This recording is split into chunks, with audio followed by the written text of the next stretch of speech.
வணக்கம் aspirants.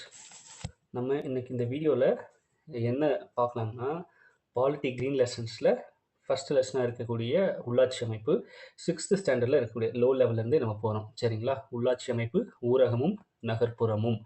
So இதனுடைய edition வந்து லேட்டஸ்ட் எடிஷன் 2024. சரிங்களா? நம்ம லெசனுக்குள்ளே போகலாம். உள்ளாட்சி அமைப்புகள். ஸோ உள்ளாட்சி அமைப்புகள் அப்படிங்கிறதுக்கான பேசிக் டெஃபினிஷன் எப்படி சொல்லலாம்னா, உள்ளூர் மக்கள் இருக்காங்க இல்லையா, அந்த உள்ளூர் மக்கள் அவங்களுக்காக ஒரு பிரதிநிதியை வந்துட்டு தேர்ந்தெடுத்து, அந்த பிரதிநிதிகள் அந்த உள்ளூர் பிரச்சனைகள் மற்றும் உள்ளூர் தேவைகளுக்காக வேலை செய்கிறது தான் இந்த உள்ளாட்சி அமைப்பு. அதான் வந்து லோக்கல் கவர்னன்ஸ்னு சொல்லுவாங்க. லோக்கல் பாடிஸ் எப்படின்னாலும் சொல்லலாம். உள்ளாட்சி அமைப்புகள். நம்ம சிம்பிளாக உள்ளாட்சி அமைப்புகள் எப்படி ஞாபகம் வச்சுக்கலாம்னா, உள்ளூர் மக்கள் அதை வந்து நான் உள்ளூர், நீ வெளியூர்னு சொல்கிறீங்க. அப்போ உள்ளூர் மக்கள்னா அவங்க வந்து லோக்கல் பீப்புள், அந்த மாதிரி ஞாபகம் வச்சுக்கலாம். அப்போது லோக்கல் பீப்புளு அவங்க என்ன பண்ணுறாங்க, அவங்களுக்கான ஒரு பிரதிநிதிகளை வந்து தேர்ந்தெடுக்கிறாங்க. அவங்கள வந்து தலைவர்னு வச்சுக்கலாங்களா. அப்போது லோக்கல் லீடர்ஸ், அந்த லீடர்ஸ் என்ன பண்ணுறாங்க, அந்த உள்ளூர் மக்கள் ப்ளஸ் அந்த ஏரியாவை வந்துட்டு நிர்வாகம் பண்ணுறாங்க, அட்மினிஸ்ட்ரேஷன். அப்போது அதை வந்துட்டு எப்படி ஞாபகம் வச்சுக்கலாம், லோக்கல் அட்மினிஸ்ட்ரேஷன். லோக்கல் பீப்புள் அவங்க வந்து லோக்கல் லீடர்ஸ் வந்துட்டு தேர்வு செய்கிறாங்க. தேர்வு செய்யப்பட்ட அந்த லீடர்ஸ் என்ன பண்ணுறாங்க, நிர்வாகம் பண்ணுறாங்க, லோக்கல் அட்மினிஸ்ட்ரேஷன். இந்த மூணும் சேர்ந்த இதுதான் வந்துட்டு உள்ளாட்சி அமைப்பு. அதாவது லோக்கல் பாடி, லோக்கல் கவர்னன்ஸ் எப்படின்னாலும் சொல்லலாம். சிம்பிளான ஒரு டெஃபினேஷன். சரிங்களா?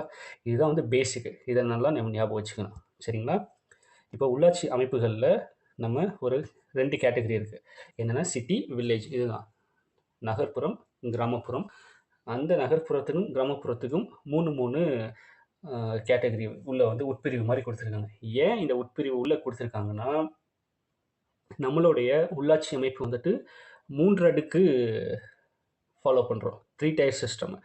அதாவது 2 அடுக்கு 3 அடுக்குன்னு வந்துட்டு அதில் வந்து சில டிஃப்ரென்சஸ் வரும். நம்ம தமிழ்நாட்டில் ஃபாலோ பண்ணுறது 3 அடுக்கு தான். இது வந்து நம்ம அந்த அமெண்ட்மெண்ட்டு ப்ளஸ் அதுக்கான கமிட்டிஸ்லாம் வந்து ரெக்கமெண்டேஷன்ஸ் கொடுத்தது அதெல்லாம் பார்க்கும்போது டீட்டெயிலாக நமக்கு புரியும். இப்போ பேசிக்காக நமக்கு தேவையானதை மட்டும் பார்க்கும்போது 6th லெவல்லேருந்து போகிறோம். அதனால் அந்த இதை மட்டும் பார்க்கலாம். ஸோ நகர்ப்புறமில் 3 அடுக்குகள், கிராமப்புறத்தில் 3 அடுக்குகள். மாநகராட்சி, நகராட்சி, பேரூராட்சி இது வந்து நகர்ப்புறம். ஊராட்சி, ஊராட்சி ஒன்றியம், மாவட்ட ஊராட்சி இது வந்து கிராமப்புறம். சரிங்களா? இப்போது மாநகராட்சி வந்து பார்ப்போம். மாநகராட்சினா சிட்டி கார்ப்பரேஷன். ஸோ ஒரு ஊரை மாநகராட்சின்னு வந்துட்டு எப்போ சொல்லுவாங்க அப்படின்னா, அந்த ஊரில் மக்கள் தொகை 10 லட்சத்துக்கு மேலே இருக்கணும். 10 லட்சத்துக்கு மேலே இருக்கணும், ப்ளஸ் அதிக வருவாய் இருக்கணும். மக்கள் தொகை அதிகமாக இருந்தால் ஆட்டோமேட்டிக்காக அங்கே வந்துட்டு வருவாயும் அதிகமாக தான் இருக்கும் இல்லைங்களா? அப்போது அந்த மாதிரி இருக்கக்கூடிய ஊர்களை இவங்க என்ன சொல்கிறாங்க, மாநகராட்சின்னு வந்து நம்ம தமிழ்நாடு அரசு வந்துட்டு சொல்கிறாங்க. ஓகேவா? இப்போது 6th புக்கில் 21 மாநகராட்சிகள் இருக்குன்னு வந்து சொல்லியிருப்பாங்க. சரிங்களா? அந்த 21 மாநகராட்சி தான் இந்த டேபிள் காலம் ஃபஸ்ட்டு டேபிளில் இருக்கிறது. கீழே இருக்கிறது பார்த்தீங்கன்னா இந்த 4மே காரைக்குடி, புதுக்கோட்டை, நாமக்கல், திருவண்ணாமலை. இந்த 4மே வந்துட்டு இப்போ அதாவது 2024 மாநகராட்சியாக வந்துட்டு அங்கீகரிக்கப்பட்டது. அங்கீகாரம் தமிழ்நாடு கவர்மெண்ட் வந்து அங்கீகாரம் கொடுத்துருக்காங்க. சரிங்களா? அப்போது 6th புக்கு படி போனோம்னா நமக்கு 21. அதே கரண்ட் அஃபேர்ஸ் பேசிஸில் போனோம்னா 25 மாநகராட்சி. அதை வந்துட்டு நமக்கு எக்ஸாமில் வந்து கேட்கலாம். தமிழ்நாட்டில் இருக்கக்கூடிய மாநகராட்சிகளின் எண்ணிக்கைன்னு கொடுத்துட்டு ஏபிசிடி 4 ஆப்ஷன் கொடுக்குறான்னு வைங்களேன். அதில் 25 இருந்தால் நம்ம 25 தான் செலக்ட் பண்ணணும். இல்லை 25 இல்லை 21 தான் இருக்கணும், 21 செலக்ட் பண்ணணும். ஏன்னா 25ன்னு கொடுத்தா அது வந்து கரண்ட் அஃபேர்ஸ் பேசிஸில் கொடுத்த ஆப்ஷனு. 21ன்னு கொடுத்தாங்கன்னா அது ஸ்கூல் புக் பேசிஸில் கொடுத்த ஆப்ஷன். ஸோ இது ரெண்டுமே நம்ம ஞாபகம் வச்சுக்கணும். ரெண்டுமே ஒரே கொஸ்டினுக்கு ஆப்ஷனாக வராது. ஒன்று 25 வரும், இல்லை 21 வரும். அதை நம்ம ஞாபகம் வச்சுக்கணும். எது 25 இருந்தால் 25, 21 இருந்தால் 21. சரிங்களா? ஸோ அடுத்தது சின்ன ஒரு மேப் இருக்கும். எதுக்கு ஸ்கூல் புக்லேயும் கொடுத்துருக்க மேப் தான். மேப் வச்சு பார்க்கும்போது நமக்கு கொஞ்சம் ஈஸியாக இருக்கும். எந்தெந்த மாவட்டங்களில் மாநகராட்சியில் இருக்குது அப்படிங்கிறத நமக்கு ஞாபகம் வச்சுக்கிறது கொஞ்சம் ஈஸியாக இருக்கும். இது கீழேருந்தே போகலாம். அது நம்ம தென் மாவட்டங்கள்லேருந்து போனோம்னா இன்னும் நமக்கு நல்லா கனெக்ட் ஆகும். ஏன்னா எல்லாமே பக்கத்துக்கு ஊர்கள் தான். இப்போ நாகர்கோயிலேருந்து ஆரம்பித்தோம்னா நாகர்கோயில், திருநெல்வேலி, அங்கே மாநகராட்சி, தூத்துக்குடி, அதுக்கப்புறம் வந்துட்டு மதுரை, சிவகங்கை. மதுரைக்கு திண்டுக்கல் பக்கம். திண்டுக்கல், மதுரை, சிவகங்கை இது 2 பக்கம். சிவகங்கையிலேருந்து புதுக்கோட்டை. புதுக்கோட்டையிலேருந்து பார்த்திங்கன்னா தஞ்சாவூருக்கு போகலாம் பக்கம். அங்கேருந்து வந்து திருச்சிக்கு பக்கம், கரூர் பக்கம். கரூர்லேருந்து Namakkal, Namakkal to Salem, Salem to Erode, Erode to Coimbatore. So இந்த மாதிரி வந்து பக்கத்துலேயே இருக்கும். நமக்கு படிக்கிறதுக்கும் ஞாபகம் வச்சுக்கிறது கொஞ்சம் ஈஸியாக இருக்கும். மேப் வச்சு ஒரு சில இன்ஃபர்மேஷன் மேப்பை வச்சு பார்த்துக்கிட்டா பெட்டர். சரிங்களா? அடுத்தது 1688 உருவாக்கப்பட்ட சென்னை மாநகராட்சி தான் இந்தியாவின் மிக பழமையான உள்ளாட்சி அமைப்பு. ஸோ இருக்கிறதுலே பழமையான மாநகராட்சினா நம்ம சென்னை மாநகராட்சி தான். எப்போ கொண்டு வந்திருக்காங்க மாநகராட்சி? 1688. இந்த இயர் ஞாபகம் வச்சுக்கணும். ஏன்னா இயர்லாம் எப்போவுமே நமக்கு வந்துட்டு ரிப்பீட்டடாக வரக்கூடிய ஒரு ஃபேக்ட்டு. அதை வந்து நம்ம எக்ஸாமில் கேட்கக்கூடிய ஒரு கேள்வியும் கூட. இயர்ஸ் பேஸ் பண்ணி அதை நம்ம மறக்கவே கூடாது. நம்ம கூட ஒரு ஷார்ட்ஸாகவே போட்டுட்ருக்கோம். ஒரு சப்ஜெக்ட்டுக்குமே வந்து ஒரு 4லேருந்து 5 இயர்ஸ் வந்துட்டு கொஸ்டினாக வந்து கேட்குற மாதிரி. அதை வந்துட்டு நம்ம பார்க்கும்போது மைண்டில் ரீகால் ஆகுதா அப்படிங்கிற மாதிரி வந்து ஒரு சின்ன ஒரு இனிஷியேட்டிவ் வந்துட்டு ஸ்டார்ட் பண்ணியிருக்கோம். அந்த ஷார்ட்ஸுமே அந்த மாதிரி இருக்கும். பாருங்கள், உங்களுக்கு எந்தளவுக்கு வந்துட்டு ரீகால் பண்ண முடியும்னு பாருங்கள். ஏன்னா ஆப்ஷனை வச்சு நம்ம போகிறத விட இயர்ஸ்னால் நமக்கு மைண்டில் டக்குன்னு ரீகால் ஆச்சுன்னா இன்னும் ஈஸியாக இருக்கும். அதுக்காக அந்த ஒரு இனிஷியேட்டிவ். சரிங்களா? அப்போது இந்தியாவிலேயே, தமிழ்நாட்டில் கிடையாது, இந்தியாவிலேயே மிக பழமையான உள்ளாட்சின்னா அது வந்து நம்ம சென்னை மாநகராட்சி தான். 1688 வந்து கொண்டு வந்திருக்காங்க. இப்போ இந்த மாநகராட்சிக்கு இந்திய ஆட்சி பணி அதிகாரி ஐஏஎஸ் கேடரில் இருக்கிறவர் ஐஏஎஸ் தான் வந்து ஆணையராக வந்து இருப்பார். கமிஷனர், அதாவது கவர்மெண்ட் அஃபீஷியல். அவர் வந்து கவர்மெண்ட் அஃபீஷியல். சரிங்களா? நம்ம அரசாங்க ஊழியராக மாநகராட்சிக்கு வரக்கூடியவர் யாருன்னா ஒரு ஐஏஎஸ் ஆஃபீஸர் தான் வருவார். அதுவே மாநகராட்சிக்கு தலைவர், அதாவது மேயரும், நகராட்சிக்கு முனிசிபல் சேர்பர்சன், மாநகராட்சிக்கு தலைவர் யாருன்னா மேயர். ஸோ இவங்களை வந்து யார் தேர்ந்தெடுப்பாங்கன்னா மக்கள். நம்ம வந்து தேர்தல் மூலம் வந்து நேரடி தேர்தல் மூலம் மக்களால் ஓட்டு போட்டு தேர்வு செய்யப்படுகிறார்கள். யார்? மாநகராட்சி தலைவர் மேயர் ப்ளஸ் நகராட்சி தலைவர் முனிசிபல் சேர்பர்சன். ஸோ நகராட்சி பின்னாடி வரும். ரெண்டுமே கிளப் பண்ணி இருக்கிறதுனால இங்கேயே கொடுத்துட்டேன். சரிங்களா? இப்போ மாநகராட்சியோட தலைவர் மேயர் ப்ளஸ் நகராட்சியோட தலைவர் முனிசிபல் சேர்பர்சன். இவங்க 2 பேருமே வந்துட்டு மக்கள் நம்ம தான் ஓட்டு போட்டு தேர்வு செய்வோம். அதுவே அந்த மாநகராட்சிக்கு ஆணையர் வந்துட்டு வருவார். அவர் கவர்மெண்ட் அஃபீஷியல், அரசாங்க அதிகாரி. அவரை வந்துட்டு எங்கேருந்து வருவார்னா ஐஏஎஸ் அந்த ஒரு கேடர்லேருந்து வருவார். சரிங்களா? இப்போ மாநகராட்சி துணைத் தலைவர், துணை மேயர் ப்ளஸ் நகராட்சி துணைத் தலைவர் அந்தந்த வார்டு உறுப்பினர்களால் தேர்வு செய்யப்படுவார்கள்.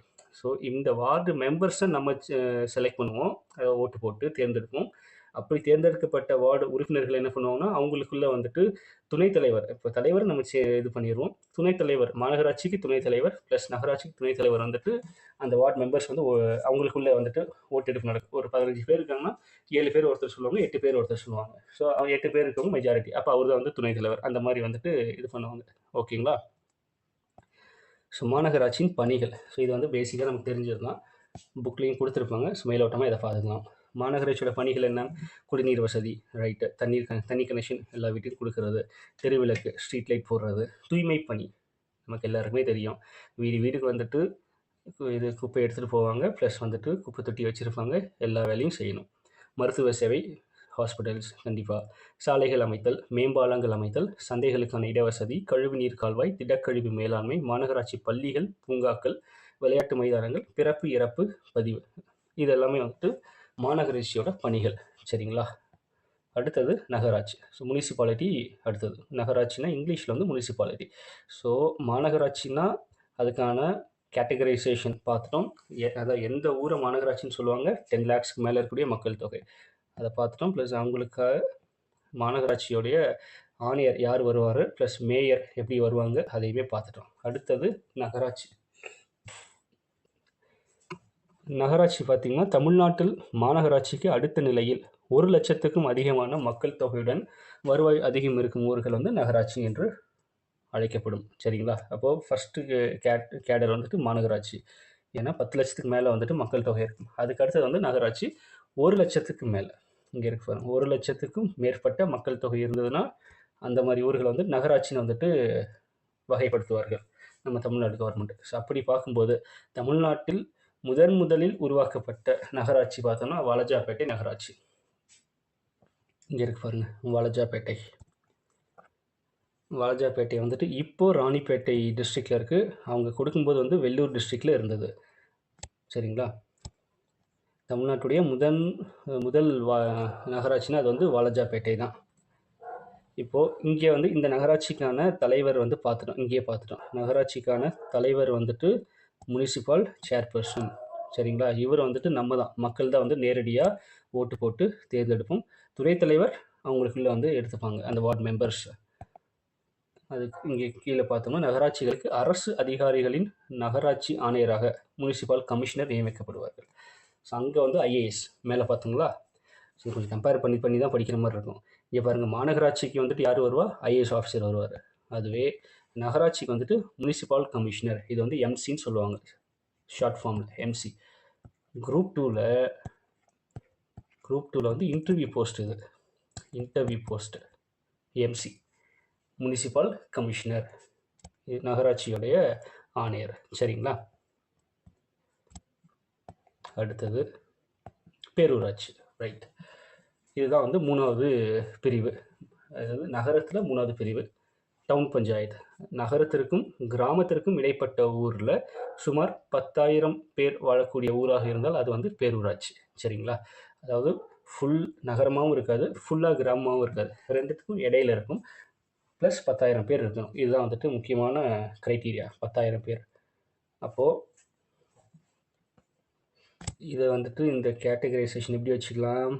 மேலே வாங்க, ரைட். இது பேரூராட்சினா 10,000 மக்கள் தொகை, நகராட்சினா 1,00,000, 1,00,000க்கு மேலே, மாநகராட்சினா 10 லட்சத்துக்கு மேலே. ஸோ இதுதான் வந்து இந்த மக்கள் தொகை கணக்கு. இந்த கணக்கை வச்சு தான் ஒரு ஊரை வந்துட்டு மாநகராட்சியா, நகராட்சியா, பேரூராட்சியா அப்படிங்கிறத வந்து பிரிக்கிறாங்க, சரிங்களா? இப்போ பேரூராட்சி 10,000க்கு மேலே இருக்கக்கூடிய ஊராக இருந்தால் அது பேரூராட்சி. ஸோ இந்தியாவிலேயே முதல் முறையாக பேரூராட்சி என்ற உள்ளாட்சி அமைப்பு தமிழ்நாட்டில் தான் அறிமுகப்படுத்தப்பட்டது. முக்கியமான பாயிண்ட்.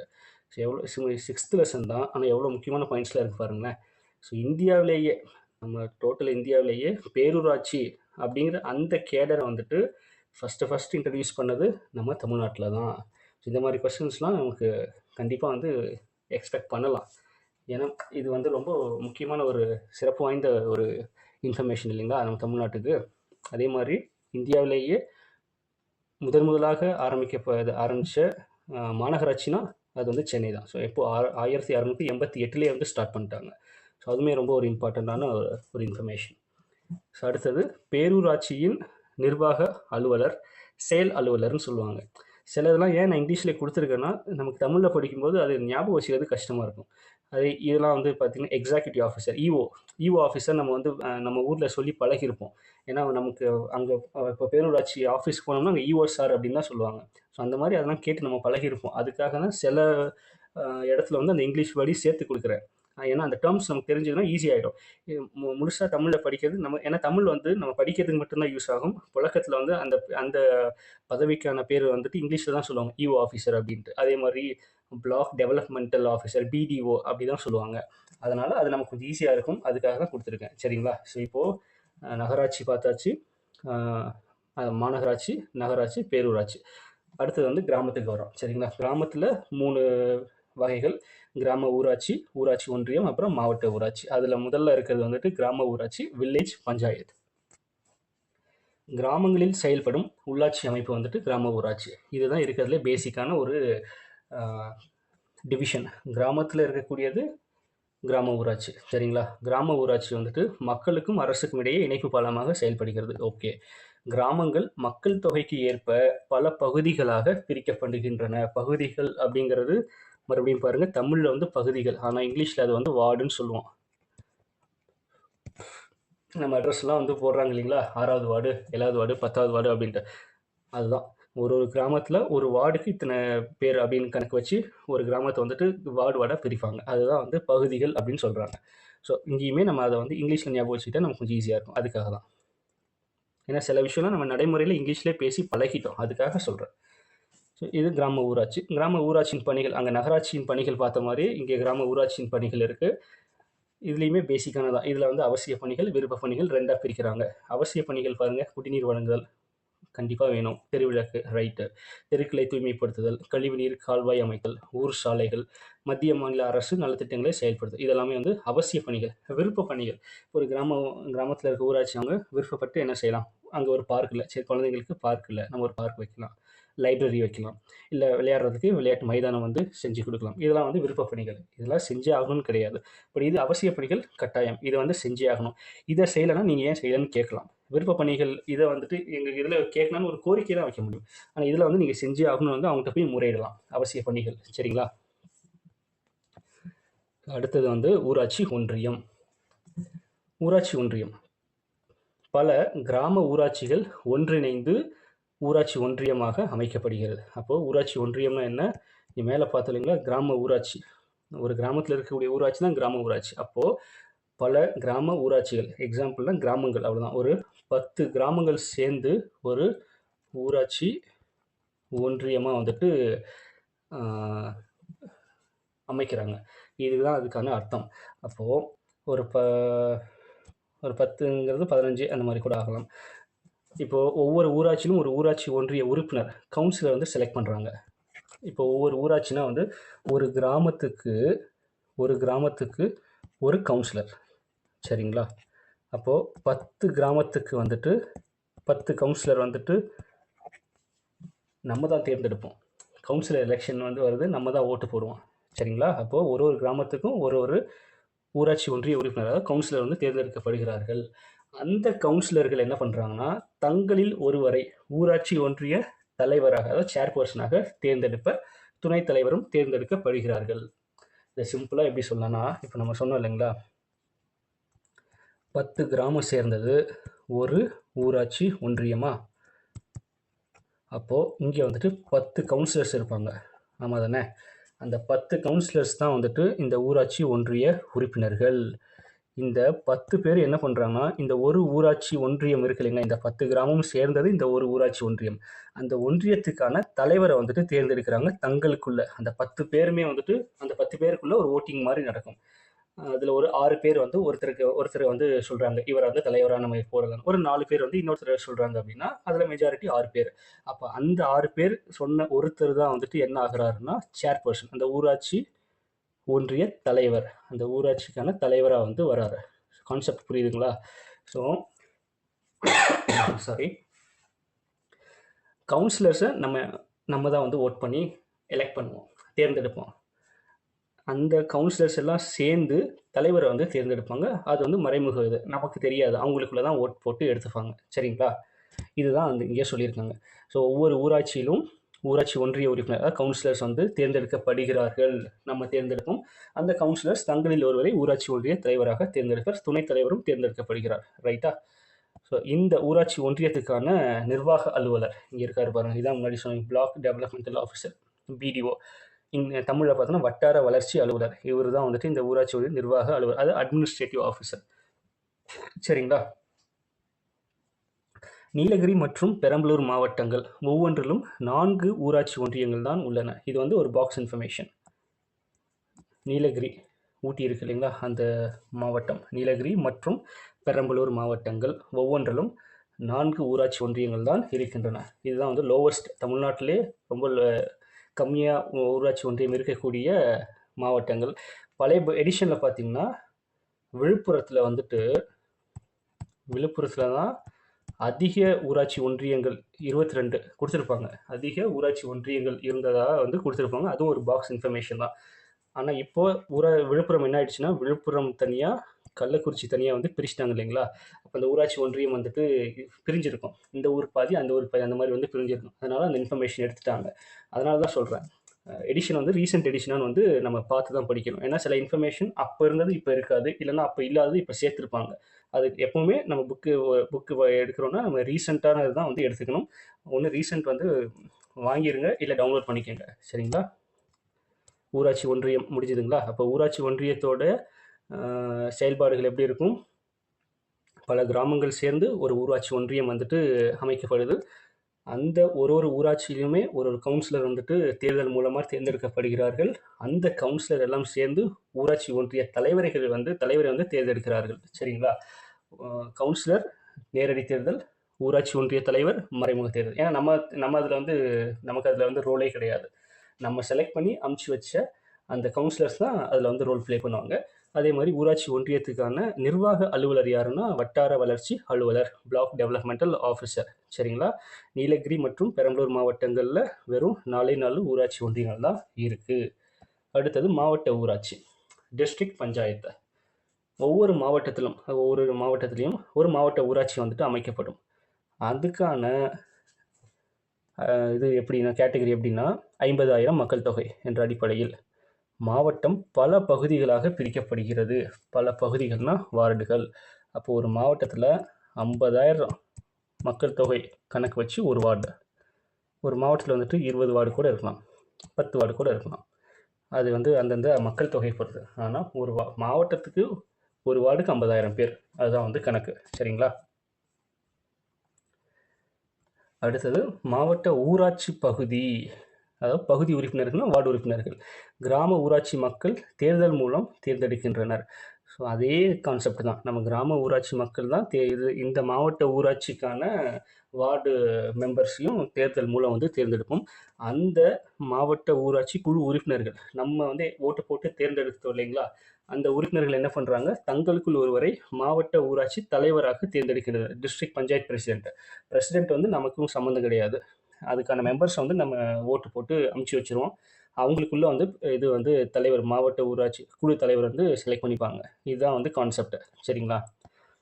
ஸோ இப்போ வந்துட்டு முக்கியமான ஒரு ஏரியா, மக்களால் தேர்ந்தெடுக்கப்படும் பிரதிநிதிகள். அதாவது அந்த உள்ளாட்சி அமைப்பில் மக்களால் தேர்ந்தெடுக்கப்படும் பிரதிநிதிகள் யாரெல்லாம் பார்த்தோம்னா, ஊராட்சி மன்ற தலைவர், பகுதி உறுப்பினர்கள் அதாவது வார்டு மெம்பர்ஸ், அதுக்கப்புறம் ஊராட்சி ஒன்றிய உறுப்பினர் கவுன்சிலர்ஸ், மாவட்ட ஊராட்சி குழு உறுப்பினர் டிஸ்ட்ரிக்ட் பஞ்சாயத்து வார்டு கவுன்சிலர். இங்கே மேலே பார்த்தலைங்களா, இவங்க இந்த வார்டு உறுப்பினர்கள். ஸோ இவங்க 4 பேர் தான் நம்ம வந்துட்டு ஓட்டு போட்டு இது வந்து தேர்ந்தெடுக்கிறோம். அடுத்தது உள்ளாட்சி அமைப்புகள் தேர்ந்தெடுக்கப்பட்ட மக்கள் பிரதிநிதிகளால் நிர்வகிக்கப்படுகின்றன. ரைட், இப்போ அதான் நம்ம சொன்னது. தொகுதிகள் பகுதிகள் என அழைக்கப்படுகின்றன. பகுதி உறுப்பினர்களை மக்கள் நேரடி தேர்தல் மூலம் தேர்ந்தெடுக்கின்றனர். ஆல்ரெடி சொல்லிட்டேன். மன்ற கூட்டங்களில் நிறைவேற்றப்படும் தீர்மானங்களின்படி ஆணையாளர் அல்லது அதிகாரி அந்த பணிகளை தனக்கு கீழுள்ள அலுவலர் மற்றும் ஊழியர்களை கொண்டு செயல்படுத்துகிறார்கள். சரிங்களா? அடுத்தது கிராம ஊராட்சியின் வருவாய், மாநகராட்சியின் வருவாய். கிட்டத்தட்ட ஒரே மாதிரி தான் இருக்கும். அங்கங்கே கொஞ்சம் டிஃப்ரென்ஸ் இருக்கும். வீட்டு வரி, தொழில் வரி, இங்கே குடிநீர் வரி, கடைகள் மீதான வரி ரெண்டுமே காமன். குடிநீர் இணைப்புக்கான கட்டணம், தொழில் வரி, இங்கே நில வரியிலிருந்து குறிப்பிட்ட ஒரு பங்கு, பொழுதுபோக்கு வரி, என்டர்டைன்மெண்ட் டேக்ஸ், சொத்துரிமை மாற்றம், சொத்துரிமை சேஞ்ச் பண்ணுறதுக்குல அதில் ஒரு குறிப்பிட்ட பங்கு, இங்கே வந்து வாகன கட்டணம், மத்திய மாநில அரசுகளின் நிதி ஒதுக்கீடு சேம். இது ரெண்டுக்குமே வந்துட்டு வருவாய். ஏன்னா ஒரு சென்ட்ரல் கவர்மெண்ட் ஸ்டேட் கவர்மெண்ட்டுமே வந்துட்டு இந்த மாதிரி வந்து உள்ளாட்சி அமைப்புக்கு ஒரு ஃபண்டு கொடுப்பாங்க, அலோகேட் பண்ணுவாங்க. அவங்கவுங்க அந்த கிராமமோ நகரமோ அவங்களுடைய அந்த இதுக்காக, வளர்ச்சிக்காக. அதுதான் இது. சரிங்களா? ஒவ்வொரு ஊராட்சியிலும் கிராம சபை அமைக்கப்பட்டுள்ளது. இது ஒரு நிரந்தர அமைப்பு. கிராம சபைங்கிறது கிராமங்களில் மட்டும்தான் இருக்கும். இது நகராட்சிக்கு கிடையாது, கிராமத்தில் மட்டும்தான் இருக்கும். அதுதான் கிராம ஊராட்சி, கிராம சபை என அழைக்கப்படும். இந்த கிராம சபை கூட்டம் சிறிய கிராமங்களில் நடைபெறும். நான் சொன்னேன் இல்லைங்களா, கிராமத்தில் மட்டும்தான் இது இருக்கும். கிராம சபையே மக்களாட்சி அமைப்பின் ஆணிவேர். கிராம சபை தான் மக்களாட்சியோட அமைப்பின் ஆணிவேர் அப்படின்னு சொல்கிறாங்க. இந்த கிராம சபையில் 18 வயசு நிறைஞ்சிருந்து அந்த கிராமத்தில் வாக்காளர் பட்டியலில் இவங்களோட பேர் இருந்ததுன்னா அவங்க அந்த கூட்டத்துக்கு கலந்துக்கலாம். இப்போ உதாரணத்துக்கு நீங்கள் ஒரு கிராமத்தில் இருக்கீங்க, உங்களுக்கு 18 வயசு முடிஞ்சிருச்சு, 20 வயசு 21 வயசு ஆயிடுச்சுன்னு வைங்களேன், நீங்கள் ஓட்டு போகிற லிஸ்ட்லேயும் வந்துடுவீங்க. அந்த ஓட்டர் லிஸ்ட்டில் உங்கள் பேர் இருக்கும். அப்படின்னா நீங்கள் அந்த கிராம சபையில் போய் கலந்துக்கலாம். உங்களுக்கு அந்த உரிமை உண்டு. அதே போல் அந்த கூட்டத்தில் வேறு யாரெல்லாம் வருவாங்கன்னா, அந்த கிராம சபை கூட்டத்துக்கு மாவட்ட ஆட்சித்தலைவர், வட்டார வளர்ச்சி அலுவலர், ஊராட்சி மன்ற தலைவர், துணைத் தலைவர் மற்றும் பகுதி அதாவது வார்டு உறுப்பினர்கள், இவங்க எல்லாருமே வந்து அந்த கூட்டத்துக்கு வருவாங்க. வந்து வரவு செலவு தான் பார்ப்பாங்க. பெரும்பாலும் அதான் நடக்கும். இவ்வளோ எவ்வளோ ஃபண்ட் வந்திருக்கு, நம்ம என்னென்ன வளர்ச்சி திட்டங்கள் போட்டிருக்கோம், என்ன மாதிரிலாம் செஞ்சுருக்கோம், இன்னும் என்னென்ன பண்ணணும் அப்படிங்கிறது அந்த டிஸ்கஷன் தான் அது நடக்கும். சரிங்களா? இந்த கூட்டம் ஆண்டுக்கு 4 முறை கூடும். ரொம்ப முக்கியமான ஒரு இன்ஃபர்மேஷன். 6th புக்கில் வந்து இது வந்து 4 முறைன்னு சொல்லியிருப்பாங்க. 9th புக்கில் பார்த்தீங்கன்னா 6 முறை. ஏன்னா நம்ம தமிழ்நாடு அரசு வந்துட்டு 2 நாள் வந்து எக்ஸ்ட்ரா வந்துட்டு அறிவிச்சிட்டாங்க. 2 நாள் எக்ஸ்ட்ரா கூடணும் அப்படின்ட்டு. அது வந்து நம்ம 9th புக் படிக்கும்போது பார்ப்போம். இப்போவே இந்த 4 இது வந்து பார்த்தீங்கன்னா, அந்த 4 நாட்கள் ஜனவரி 26, மே 1, ஆகஸ்ட் 15, அக்டோபர் 2. அது போக இன்னும் 2 வந்துட்டு 9th புக் பார்க்கும்போதும் பார்ப்போம். இப்போ வந்து சொல்கிறேன். March 22, November 1. இந்த 6 நாட்கள் தான் வந்து நமக்கு கிராம சபை கூடக்கூடிய நாட்கள் அதிகாரப்பூர்வமா நம்ம தமிழ்நாடு கவர்மெண்ட் அறிவிச்சிருக்கிறது. சரிங்களா? அது போக நமக்கு மத்த நாள்ல கிராம சபை கூடக்கூடாதான்னா கூடலாம். இந்நாட்களை தவிர அவசர காலங்களிலும் தேவைக்கு ஏற்பவும் கிராம சபை கூடும். அவை சிறப்பு கிராம சபை எனப்படும். சரிங்களா? அது வந்து ஸ்பெஷல் அக்கேஷன்ஸ். ஆனா கம்பல்சரி இந்த 6 நாட்கள்ல வந்துட்டு கிராம சபை கூடியே ஆகணும். அதுதான் நம்ம கவர்மெண்ட் சொல்லியிருக்கிற ரெகுலேஷன். சரிங்களா? அடுத்தது உள்ளாட்சி அமைப்புகளின் அதிகாரங்களை பரவலாக்குவது என்ற நோக்கத்திற்காக பஞ்சாயத் ராஜ் சிஸ்டம் அதாவது பஞ்சாயத் ராஜ் சட்டம் 1992ஆம் ஆண்டு ஏப்ரல் 24ஆம் தேதி கொண்டு வரப்பட்டது. சரிங்களா? இதுதான் ரொம்ப முக்கியமான ஒரு சட்டம். இந்த சட்டத்துக்கு அடிப்படையில் தான் நமக்கு அந்த உள்ளாட்சி அமைப்பே வந்துட்டு தொடங்கப்பட்டது. ஓகேங்களா? ஸோ இதில் இந்த இந்த சட்ட திருத்தம் இதுக்கான டீட்டெயில்ஸ் எல்லாமே வந்து 9th + 11th போகும்போது டீட்டெயில்டாக பார்ப்போம். அது போக அவுட் சோர்ஸில் இருக்கிறதையும் கம்பைல் பண்ணி நம்ம வந்து பார்த்துடலாம். இது வந்து 6th புக்கில் இருக்கக்கூடிய டேட்டா. அதை மட்டும் பார்ப்போம். ஏன்னா தனித்தனியாக படித்தா தான் நமக்கு அதோடைய புரிதல் இருக்கும். அதுக்கப்புறம் மொத்தமாக ரிவிஷன் பண்ணும்போது மொத்தமாக சேர்த்து பார்த்துக்கலாம். சரிங்களா? அடுத்தது இப்படியான ஒரு அமைப்பு வேண்டும் என்று இதற்கு பெயர் வைத்தவர் தான் நம்ம மகாத்மா காந்தி அவர்கள். தேசிய ஊராட்சி தினம் ஏப்ரல் 24. இப்போ நம்ம பார்த்தோம் இல்லைங்களா? ஏப்ரல் 24 தான் அந்த சட்டம் கொண்டு வரப்பட்டது. அந்த கொண்டு வரப்பட்ட அந்த நாளே அந்த தேதியை என்ன பண்ணிட்டாங்கன்னா தேசிய ஊராட்சி தினமாக சொல்லிட்டாங்க. சரிங்களா? இப்போ அந்த பஞ்சாயத்து ராஜோட சிறப்பு அம்சங்கள் அந்த சட்டம் கொண்டு வந்தப்போ அந்த சட்டத்தில் என்னென்ன சிறப்பு அம்சங்கள் இருந்ததுன்னா பாருங்க. கிராம சபை அமைத்தல். எல்லா கிராமத்துலேயும் ஒரு கிராம சபை இருக்கணும். அப்போ தான் அந்த கிராமத்துக்கு என்னென்ன தேவை அப்படிங்கிறது நமக்கு வந்து தெரியும். அப்படிங்கிறதுக்காக இது 3 அடுக்கு ஊராட்சி அமைப்பு. நம்ம ஃபர்ஸ்டே சொன்னோம் இல்லைங்களா? நம்மளுடைய வந்து 3 அடுக்கு அமைப்பு அப்படின்ட்டு. ஸோ நகராகட்டும் ஊராட்சி ஆகட்டும் 3ஆ வந்து பிரிச்சிருப்பாங்க. அதுதான் இதோட சிறப்பு அம்சம். இடஒதுக்கீடு ஒரு லோக்கல் எலெக்ஷன்லையுமே வந்துட்டு பெண்களுக்கு வந்து இடஒதுக்கீடு ப்ளஸ் வந்துட்டு பழங்குடியினர் அந்த இது பட்டியலினத்தவர் அவங்களுக்குமே வந்து இடஒதுக்கீடு வரும். ஸோ அது வந்து கொடுத்துருப்பாங்க. இது இந்த பஞ்சாயத்து ராஜ் சட்டத்தில் தேர்தல் பற்றி சொல்லியிருப்பாங்க. பதவிக்காலம், நிதிக்குழு, கணக்கு மற்றும் தணிக்கை. நிதிக்குழு இவங்களுக்குன்னு தனியாக நிதிக்குழு இருக்கும். ப்ளஸ் அவங்களுக்குன்னு கணக்கு மற்றும் தணிக்கை குழு வந்து பண்ணுவாங்க. ஏன்னா கவர்மெண்ட் வந்து ஃபண்ட் அலோகேட் பண்ணுவாங்க. அப்போ அது வந்து கரெக்டாக பண்ணியிருக்காங்களா இல்லையா அப்படிங்கிறத வந்து ஆடிட் பண்ணுவாங்க. அதுக்காக தான் அந்த கிராம சபை கூட்டமுமே நடக்கும். சரிங்களா? இதுதான் வந்து இதனுடைய சிறப்பம்சங்கள். அடுத்தது இங்கே இது இடஒதுக்கீடு பற்றி பாருங்க.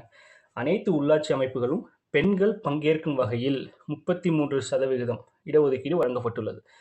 எந்த நீங்கள் உள்ளாட்சி தேர்தல் எடுத்துக்கிட்டாலும் அங்கே பெண்களுக்கு 33% கண்டிப்பாக கொடுத்தே ஆகணும். 2011ஆம் ஆண்டு நடைபெற்ற உள்ளாட்சி தேர்தலில் பார்த்தீங்கன்னா 38% வந்து இடங்களில் அவங்க பெண்கள் வந்து வெற்றி பெற்றிருக்காங்க. சரிங்களா? இதுவே 2016ஆம் ஆண்டு என்ன பண்ணுறாங்கன்னா தமிழ்நாடு அரசு உள்ளாட்சியில் வந்து பெண்களுக்கு 50% இடஒதுக்கீடு வந்துட்டு வழங்க சட்ட திருத்தம் செய்துள்ளது. இது வந்து கொடுத்துருக்காங்க. இப்போ உள்ளாட்சி பிரதிநிதிகளுடைய பதவிக்காலம் நார்மலாக நம்ம எல்லாருக்கும் தெரிஞ்சதா 5 வருஷம். தேர்தல் 5 வருஷத்துக்கு ஒரு முறை நடக்கும். இந்த தேர்தலை யார் நடத்துவாங்க? மாநில தேர்தல் ஆணையம்.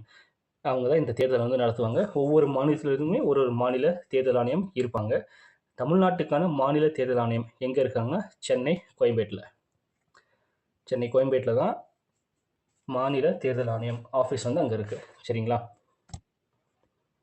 இப்போ இதுதான் கடைசி பாயிண்ட். தற்போது தமிழ்நாட்டின் உள்ளாட்சி அமைப்புகள். ஸோ நம்ம இப்போ தமிழ்நாட்டில் உள்ளாட்சி அமைப்புகள் எவ்வளோ இருக்குது அப்படின்னு சொல்கிறாங்க. தற்போதுங்கிறது என்ன கணக்குன்னா அந்த புக்கு கொண்டு வந்த கணக்கு. அந்த புக்கு பிரிண்ட் பண்ணும்போது இருந்த கணக்கு. சரிங்களா? அப்போ வந்து கிராம ஊராட்சிகள் பார்த்தோன்னா 12,525. ஊராட்சி ஒன்றியங்கள் 388. மாவட்ட ஊராட்சிகள் 36. பேரூராட்சிகள் 490. நகராட்சிகள் 138. மாநகராட்சிகள் 21. பட் இப்போ கவுண்ட் வந்து 25 மாறிடுச்சு. இதுதான் வந்து 6th லெசனில் இருக்கக்கூடியது. முடிஞ்சது. எத்தனை பாயிண்ட்ஸு? ஒரு 48 பாயிண்ட்ஸு. டீட்டெயில்டாகவே பார்த்துட்டோம். ஏன்னா ஃபஸ்ட்டு படிக்கும்போதே நம்ம டீட்டெயில்டாக நல்லா பார்த்துட்டோம்னா ரிவிஷன் பண்ணும்போது முக்கியமான பாயிண்ட்ஸ் அதை நோட்ஸ் டக்குன்னு எடுத்து வந்து நீங்கள் இது பண்ணிக்கலாம். நோட்ஸ் எடுத்து வச்சுன்னா இன்னும் ஈஸி, சிம்பிளாக போயிடும். இப்போ மாநகராட்சி அப்படின்னா மாநகராட்சினா 10 லட்சம் ப்ளஸ் அவ்வளோதான் முடிஞ்சுது. இதுதான் மாநகராட்சி. ஒரு வேர்ட்லேயே முடிச்சிடலாம். அந்த மாதிரி வந்து ஹேண்ட் ரிட்டன் நோட்ஸ் இருந்தால் இன்னும் பெட்டர். ரிவிஷன் பண்ணும்போது ரொம்ப யூஸ்ஃபுல்லாக இருக்கும். இது வந்து ஃபஸ்ட் டைம் படிக்கும்போது கொஞ்சம் தெளிவாக படிக்கிறதுக்காக டீட்டெயில்டாக நம்ம வந்து எக்ஸ்பிளைன் பண்ணியிருக்கோம். அவ்வளோதான். சரிங்களா?